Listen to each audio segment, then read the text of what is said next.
हडपसरमधील JSPM शिक्षण संस्था संचलित जयवंतराव सावंत पॉलिटेक्निक कॉलेजच्या वार्षिक क्रीडा स्पर्धेच्या इनडोअर गेमचं उद्घाटन प्रख्यात शिक्षण तज्ञ प्राचार्य डॉक्टर खुशाल मुंडे यांच्या शुभ हस्ते झालं। वार्षिक क्रीडा स्पर्धेदरम्यान टेबल टेनिस या खेळाचं उद्घाटन झाल्यानंतर ही स्पर्धा पार पडली। त्यामध्ये एकूण 18 स्पर्धकांनी सहभाग घेतला होता। त्यापैकी विजेता आयुष झा हा मुलांमधून तर सानिका माने ही मुलींमधून विजेती ठरली आहे। तर दर्शन कोळकर आणि तन्वी टेमगिरे हे रनर अप ठरलेले आहेत। यावेळी विजेत्यांचं कौतुक संकुल संचालक डॉक्टर संजय सावंत, डॉक्टर वसंत बुगडे, महाविद्यालयाचे प्राचार्य डॉक्टर सुभाष देवकर, उपप्राचार्य डॉक्टर मारुती काळबांडे तसेच क्रीडा विभाग प्रमुख प्राध्यापक दिगंबर शिंदे, क्रीडा समन्वयक प्राध्यापक तेजस्विनी पवार, प्राध्यापक किरण चव्हाण आदींनी विशेष सहकार्य केलं। या स्पर्धा यशस्वीतेसाठी प्राध्यापक विशाल पाचंगणे, प्राध्यापक वाडकर, SP तसेच प्रवीण खुर्द, प्राध्यापक सुहास शेलार, प्राध्यापक लिमया भारंबे,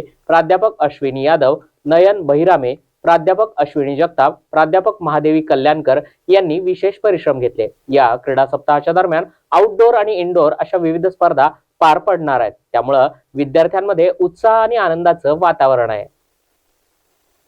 रमेश कुंभार, झूम ऑन न्यूज, पुणे।